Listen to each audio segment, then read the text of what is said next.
Hello everyone, কেমন আছেন সবাই?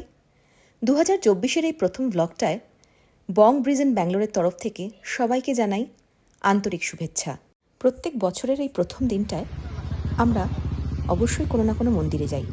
গত 2 বছর ধরে আসছি এই জগন্নাথ টেম্পলটায়। সাহাকারনগরের এই জগন্নাথ টেম্পলটা এর আগেও আমি রথের সময় যে ব্লগটা বানিয়েছিলাম, ছোট্ট একটা শর্টস, তাতে দেখিয়েছিলাম। আজকে বিস্তারিতভাবে আপনাদের এই মন্দিরটা সম্পর্কে জানাবো।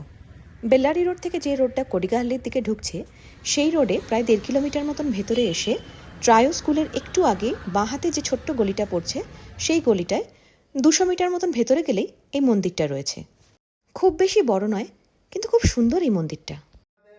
এই মন্দিরের প্রধান আরাধ্য দেবতারা হলেন জগন্নাথ, বলভদ্র ও সুভদ্রা।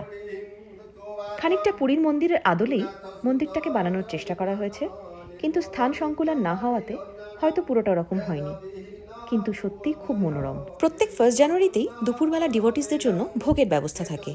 তার জন্য আপনাদের আগে থাকতে কল করে বা সামহাও যোগাযোগ করে জানিয়ে রাখতে হয়। এছাড়াও বছরের অন্যান্য সময়, বিশেষ করে রথের সময়, এখানে ডিভোটিসদের জন্য ভোগের ব্যবস্থা থাকে।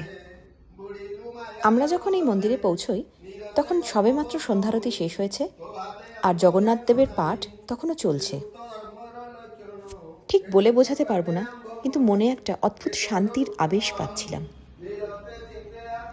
এই মন্দিরে জগন্নাথ দেবের সাথে আরও অন্যান্য দেবতারাও পূজিত হন, এবং তাদের জন্য আরও ছোট ছোট অনেকগুলো মন্দির বানানো রয়েছে।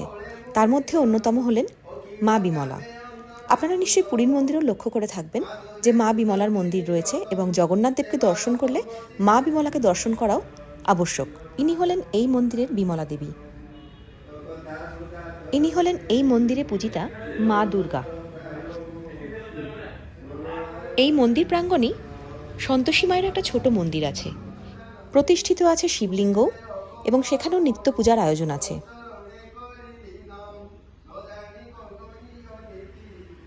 বছরের শেষ দিনটা যতই হৈহুল্লোড় করে কাটাই না কেন, বছরের শুরুটা যদি এমন পজিটিভ ভাইবের মধ্যে দিয়ে শুরু হয়, কার না ভালো লাগে বলুন?